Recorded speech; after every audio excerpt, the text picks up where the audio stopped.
오늘 귀한 찬양 해주신 우리 대신 앙상블 그리고 임마누엘 찬양대에 감사의 말씀 드리도록 하겠습니다.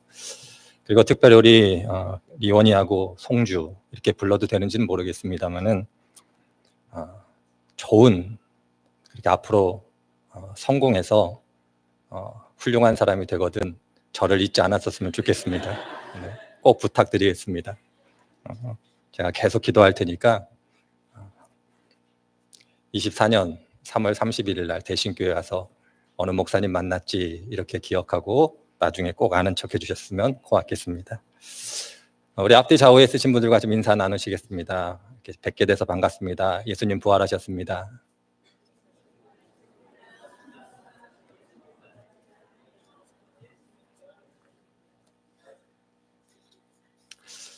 고맙습니다. 이렇게 많은 성도님들 함께 오셔서 부활의 예수님을 함께 기억하고 하나님께서 주신 은혜를 같이 나눌 수 있는 이런 자리에 참여해 주신 모든 성도님들께 감사의 말씀 드립니다. 이후로 살아가시는 삶의 여정 가운데 하나님께서 주신 은혜와 예수님께서 주시는 부활의 능력을 경험하시는 귀한 성도님들이 꼭 되시기를 제가 위하여 기도하도록 하겠습니다.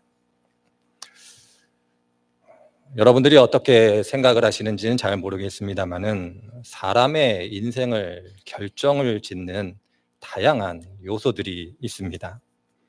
어떤 거는 한 개인이 선택할 수 있고 어떤 것은 한 개인이 선택할 수 없지만 한 사람의 인생을 결정적으로 좌지우지하는 어떤 요소들이 있습니다. 그럴 때 이 자리에 계신 한 분 한 분들께서는 인생을 좌지우지하는 어떤 요소들을 생각해 볼 때에 사람이 선택할 수 있는 것과 선택할 수 없는 것, 어느 것이 더 많다라고 생각을 하십니까? 아마 사람마다 대답이 다 다르실 거라고 생각이 들어집니다만은 저는 한 개인의 인생을 결정짓는 요소 중 많은 경우는 사람이 선택할 수 없다 이렇게 생각을 합니다. 여러 가지 예를 들 수 있겠습니다만은 몇 가지 예를 들어보면 다음과 같을 수 있습니다. 한 사람의 인생을 결정적으로 좌지우지하는 요소 중에 가장 중요한 것은 저는 부모라고 생각을 합니다. 이 자리에 계신 한 분 한 분들 혹시 부모님 선택하여 태어나신 분 계신가요? 아무도 없으실 겁니다. 태어나 보니 내 부모님이 누구였지, 내가 태어나기 전에 내 부모님이 누구를 선택하고 태어나신 분은 아무도 없을 겁니다. 가정 혹은 부모님이라고 불리우는 사람이 중요한 이유는 여러 가지가 있을 수 있겠습니다만은 경제적인 문제를 생각해 보지 않을 수 없고 가정의 환경, 분위기 또는 부모님의 인격 이런 것을 생각해 볼 때에 부모를 잘 만나는 것이 한 사람에게 있어서는 인생의 결정적인 요소다라고 생각이 들어집니다. 물론 개천에서 용난다라는 표현이 없는 것은 아닙니다만은 그러한 표현이 있다라는 것 자체가 부모를 잘 만나는 것이 중요하다라는 것의 역설적인 표현일 수도 있을 겁니다. 아무리 한 개인이 똑똑하고 능력이 많다 할지라도 부모님이 그 자녀를 후원해 주지 못한다라면 많은 경우 그 한 사람, 한 개인의 능력은 사장될 수밖에 없기 때문에 그러합니다. 부모님만 그렇습니까? 국가도 우리들이 선택하여 태어날 수 없습니다. 선진국에 태어나고 싶어도 후진국에 태어나는 사람들이 있고 지금도 많은 경우 선진국이 아닌 개발도상국이라고 불리는 나라에서 태어나는 사람들이 있습니다. 나라를 선택하여 태어날 수도 없습니다. 시대를 저희들이 선택할 수도 없습니다. 과거, 현재, 미래 혹은 평화의 시대, 전쟁의 시대라고 불리우는 어떤 특정한 시대를 우리들이 선택할 수도 없습니다. 하나만 더 말씀드리자면 신체적인 조건도 우리들이 선택할 수 없습니다. 내가 남자로 태어날 것이냐, 여자로 태어날 것이냐, 건강하게 태어날 것이냐, 신체적으로 장애를 가지고 태어날 것인가, 내가 선택한 사람은 아무도 없을 겁니다. 그런 의미 속에서 저희들이 이 세상을 살아가면서 한 개인의 삶을 결정짓는 많은 요소들이 있는데 많은 경우는 사람이 선택하기보다는 선택할 수 없는 요소들에 의해서 결정된다, 이렇게 생각이 들어집니다. 좀 극단적으로 상상을 해보면 이렇게 상상해 볼 수 있겠죠. 고대 시절에 전쟁이 한창인 시대에 가난한 나라에 매우 가난한 부모 밑에서 장애를 가진 아이로 태어났다. 좀 극단적인 생각입니다만은 이렇게 태어난 사람, 태어난 인생은 어떤 삶을 살까 생각해 보면 그 답은 분명할 겁니다. 중요한 것은 우리들이 인생을 살아가면서 삶을 결정짓는 많은 요소들이 있지만 우리들이 선택할 수 있는 것은 대단히 제한적이다, 이렇게 말씀을 드릴 수가 있을 겁니다. 그러할 때 오늘 함께 읽은 본문에 있는 말씀은 우리의 삶을 결정하는 중요한 요소 중에 하나인 타인과의 만남을 우리들에게 가르쳐 주고 있습니다. 누군가를 만나는 것, 그 또한 삶에 있어서 가장 중요한 요소임을 여러분들이 잘 아실 겁니다. 저만 들은 얘기는 아니라고 생각이 들어집니다. 제가 어린 시절 저희 어머니께서 많이 하셨던 말씀 중에 하나가 친구 잘 사귀라는 겁니다. 아무나 사귀지 말고 좋은 친구를 사귀라, 그렇게 말씀하셨던 어머님의 말씀이 아직도 기억이 나는데, 누군가를 만나는가, 그 또한 우리의 삶 가운데 중요한 요소임을 우리들은 인정하게 됩니다. 그러할 때 우리들이 이 만남이라는 것도 조금 더 진지하게 생각해 보면 중요한 요소이지만 이 또한 우리들이 선택할 수 있는 경우보다는 선택할 수 없는 경우도 있다라는 것을 인정하게 됩니다. 진지하게 한번 생각해 보시면 어떨까요? 이 자리에 계신 분들이 사회적으로 명망이 높은 사람을 만나고 싶다고 해서 쉽사리 만나실 수 있으십니까? 제가 삼성그룹 회장을 만나고 싶다고 해서 만날 수가 있을까요? 별의별 수단을 써도 만나기 불가능할 겁니다. 제가 국회의장을 만나고 싶어도 그저 스쳐가는 것으로 한 번 정도는 만날 수 있겠지만 진지하게 내 삶을 변화시키는 그러한 만남을 가지기는 쉽지 않을 겁니다. 아무리 노력하고 아무리 애써도 나보다 나은 사람을 만나는 것은 쉽지 않다는 것이 우리의 삶의 현실이고 사실이기도 합니다. 만남이 중요하지만, 만남을 선택할 수 있다라고 생각이 들어지지만 그 만남조차도 우리들이 선택할 수 있는 부분이 매우 제한적이다라고 그렇게 이야기해 볼 수 있을 겁니다. 동화의 이야기입니다마는 신데렐라가 왕자를 만나거나 바보 온달이 평강공주를 만나는 것은 소설에나 나오고 동화에나 나오지 우리의 현실에서는 거의 불가능하다, 이렇게 이야기해 볼 수 있을 겁니다. 이 자리에 계신 분들이 혹시 예전에 신문을 통해서 한번 생각해 보셨는지는 모르겠습니다만은 오늘의 운세라는 게 있었습니다. 요새도 있는지 모르겠습니다만은 동쪽으로 가면 귀인을 만날 것이다, 서쪽으로 가면 도움의 손길을 얻을 것이다, 그런 오늘의 운세가 있었습니다. 저도 한때 그 운세를 보면서 한번 동쪽으로 가볼까 남쪽으로 가볼까 생각해 본 적도 있었습니다만은 그 생각을 하면서 동시에 그쪽으로 간다고 해서 내가 정말 귀인을 만날 수 있을까 생각해 보기도 했습니다. 중요한 것은 오늘의 운세에 등장하는 것처럼 좋은 만남도 우리의 선택이보다는 행운이다라고 그렇게 생각해 볼 수 있을 겁니다. 그런데 성경을 통해서 하나님께서 우리들에게 가르쳐 주시는 또 다른 만남이 있습니다. 그 만남은 우리들이 원한다라면 누구에게나 주어지는 만남이 있다라고 그렇게 성경이 이야기하고 있고, 그것은 바로 부활하신 주님과의 만남이다라고 성경이 이야기하고 있습니다. 우리의 삶을 결정짓는 많은 요소들이 있지만 그 요소들은 많은 경우 우리들이 선택할 수 없습니다.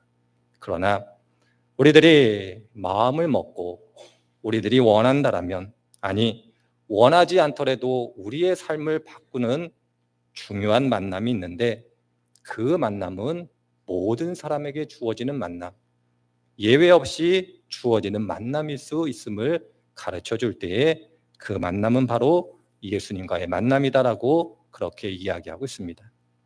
오늘 함께 읽은 말씀은 사도 바울이 부활하신 예수님을 만난 사람들의 이야기를 우리들에게 보여주고 있습니다. 본문 가운데 사도 바울이 이야기하기를 부활하신 예수님께서 게바를 만나셨고 12제자를 만나셨고 500의 형제를 만나셨고 야고보를 만나셨고 심지어 만삭되지 못하여 난 자신도 만나셨다, 이렇게 이야기하고 있습니다. 그럴 때 이 사도 바울의 표현 중에 가장 중요한 표현은 누구를 만났느냐도 중요하지만 이 말씀 자체에서는 보이셨다라는 표현입니다.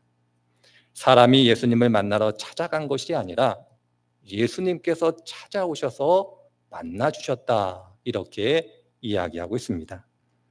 중요한 만남, 삶을 변화시키는 만남인데 어떤 특정인이 노력해서 만나는 것이 아니라 그분, 부활하신 예수님께서 찾아오심으로 그 만남이 가능하게 되었다, 이렇게 이야기해주고 있습니다. 그러할 때 저는 이 자리에 여러분들과 함께 부활절을 맞이하여 부활하신 예수님께서 친히 오셔서 누구를 만나시고 왜 만나주셨는가를 잠시 상고해 보려고 합니다. 한 분 한 분들께서 신앙의 여정, 믿음의 여정 가운데 부활하신 예수님께서 찾아오심으로 여러분들에게 주고자 하시는 것이 무엇인가를 아시는 복된 시간이 되셨으면 좋겠습니다. 오늘 바울의 표현을 통해서 대략 두 부류의 사람이 있음을 보게 됩니다. 저는 여기에 한 부류의 사람을 더하여 세 종류의 말씀을 드려보려고 합니다. 첫 번째로는 본문에는 기록되어 있지 않으나 부활하신 예수님께서 처음 만난 사람이 있습니다. 여러분들이 잘 아시리라 생각이 들어집니다. 막달라 마리아입니다. 막달라 마리아는 여러분들이 잘 아시는 것처럼 7 귀신 들렸던 여인이었고 향후 욕합을 깨뜨려 예수님께 드렸던 여인입니다. 십자가의 자리, 예수님께서 무덤에 묻히시는 그 자리, 그리고 심지어 빈 무덤까지 모두 동행했던 사람이 막달라 마리아입니다. 예수님을 전심으로 사랑했고 전심으로 예수님을 소중하게 여겼던 사람이 막달라 마리아입니다. 그리고 그 막달라 마리아가 예수님이 죽으신 다음 무덤에 장사 지낸 다음 첫 번째로 그 무덤을 찾아오게 됩니다. 그리고 빈 무덤을 발견하게 됩니다. 그리고 성경을 통해서 빈 무덤을 통해서 막달라 마리아가 얼마나 슬퍼하고 애통해하고 있는가를 보게 됩니다. 그때 예수님께서 이 막달라 마리아를 만나주시고 그를 위로해 주는 장면을 저희들이 성경을 통해서 보게 됩니다. 부활하신 예수님께서 만나주신 첫 번째 부류의 사람은 이처럼 예수님을 사랑하되 그의 삶 가운데 슬픔과 애통함을 따라 살아가는 사람, 삶의 현실이 녹록하지 않아 그가 슬픔 가운데 있는 그 사람을 만나주시고 위로해 주시기 위하여 부활하신 예수님께서 친히 찾아오신다, 성경이 우리들에게 가르쳐주고 있습니다. 두 번째로는 게바, 곧 베드로를 만나셨다, 이렇게 이야기합니다. 베드로는 예수님의 제자였으나 예수님을 부인했던 사람이기도 합니다. 예수님께서 3번 나를 부인할 거라고 말씀하셨음에도 불구하고 결과적으로 예수님을 부인합니다. 그 사실을 깨닫고 하나님 앞에서 참회했으나 자기 자신을 용서할 수 없었던 베드로는 디베라 호수로 돌아가 생업에 종사하게 됩니다. 저는 베드로의 마음 심정을 자기 학대, 자기 증오의 심정을 갖지 않았을까, 이렇게 생각을 해보게 됩니다. 내가 자신 있게 예수님의 첫 번째 제자라고 이야기했고 예수님을 누구보다 앞서서 지키겠다고 그렇게 호언장담했는데 군대 앞에서 예수님을 부인한 것도 아니라 지극히 작은 여자아이 앞에서 예수님을 부인한 자기 자신을 바라볼 때 자기 학대, 자기 증오의 감정이 있었을 것이다, 이렇게 생각을 해보게 됩니다. 그러나 예수님께서 부활하신 다음 베드로를 찾아오십니다. 그리고 찾아가셔서 아무런 말씀도 하지 않으시고 그와 함께 식사하십니다. 그러므로 베드로를 용서하시고 용납하시는 예수님의 모습을 보게 됩니다. 개발을 통해서 우리들에게 가르쳐 주시는 예수님의 만남은 참회하고 슬퍼하고 그리고 하나님 앞에서 나의 연약함으로 인하여 고민하는 그러한 사람들을 찾아오셔서 괜찮다 말씀하시는 예수님의 모습을 우리들에게 보여주고 있습니다. 개바와의 만남은 한마디로 괜찮다, 용기를 내라, 내가 다 이해한다, 그러한 예수님의 사랑을 경험하는 만남이었다. 이렇게 이해해 볼 수가 있을 겁니다. 세 번째로는 야고보와 제자들과의 만남입니다. 예수님께서 십자가에 달려 죽으신 다음 제자들은 다 두려움에 떨게 됩니다. 그리고 다 도망하여 어디에 있는지도 모르게 흩어지게 됩니다. 그러는 제자들에게 예수님께서 찾아오십니다. 무서워하고 두려워하고 삶의 평안과 안정이 무너진 그들에게 찾아오셔서 예수님께서 첫 번째로 말씀하십니다. 너희들에게 평강이 있을지어다. 두려움과 공포 가운데 삶의 평안과 안정이 없는 제자들을 찾아오셔서 예수님께서 말씀하십니다. 너의 삶 가운데 평안이 있을 것이고 평강을 내가 줄 것이다.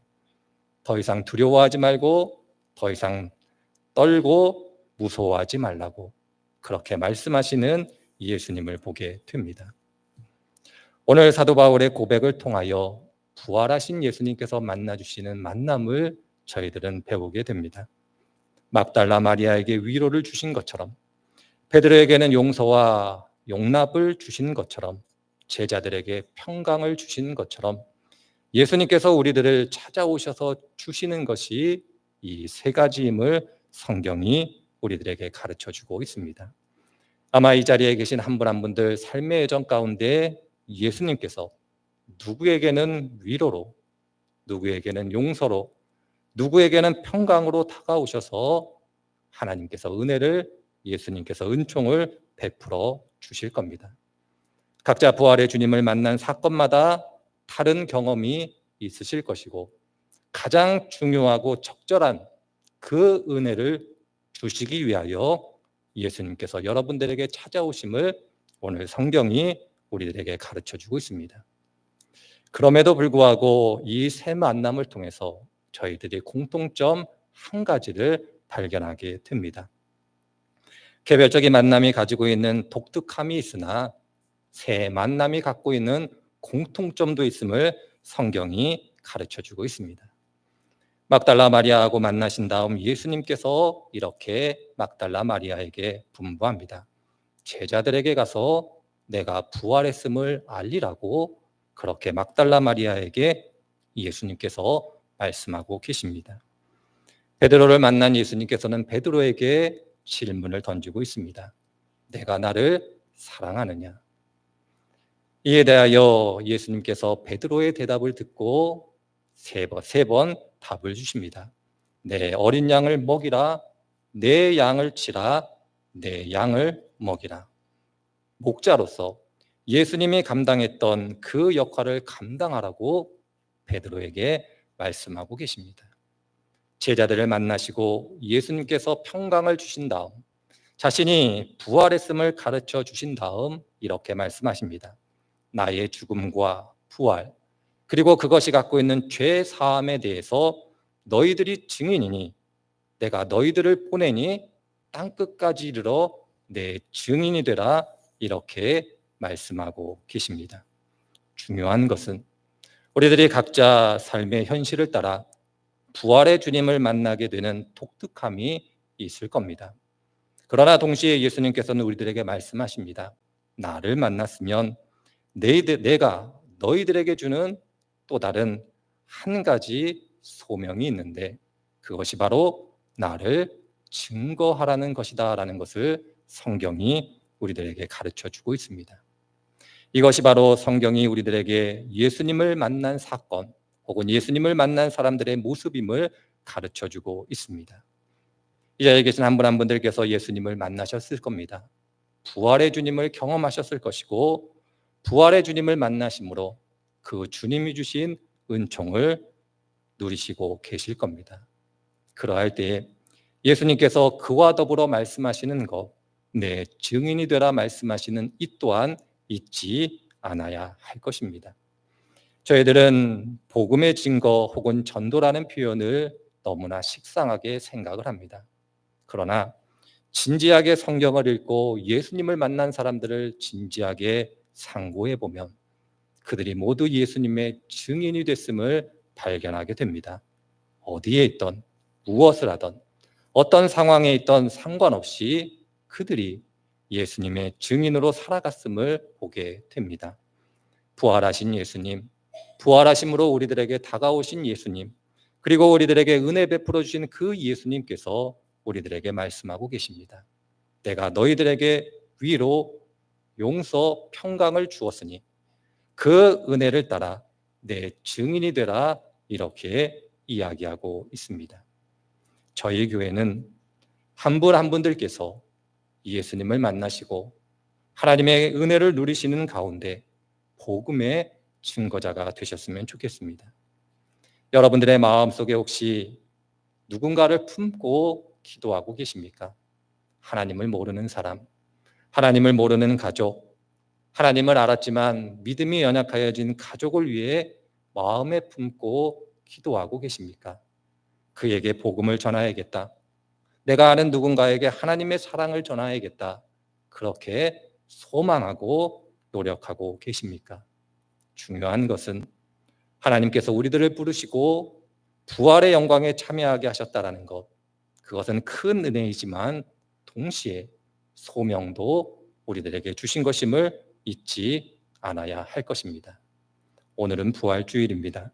한 분 한 분들께서 하나님의 은혜를 따라 함께 모여 예배 드리실 때 부활의 주님을 만나실 뿐만 아니라 그 부활의 주님을 증거하시는 복된 분들이 되시기를 주의 이름으로 축원을 드립니다. 하나님, 오늘도 저희들에게 귀하고 복된 날 주시고 함께 모여 예배하게 하실 때에 사순절 기간을 보내게 하시고 부활주일로 함께 모여 예배할 수 있도록 은혜를 베풀어 주시니 감사드립니다. 오늘 주신 말씀 기억할 때 하나님께서 한 분 한 분들의 삶의 자리 가운데 만나 주셨사오니 그 예수님을 증거하고 살아가는 사람들이 되게 하여 주옵소서. 성령께서 함께해 주시고 성령 하나님께서 능력을 더하여 주심으로 복음의 증거자로 살아갈 수 있도록 날마다 동행하여 주옵소서. 감사드리며 예수님의 이름으로 기도드립니다.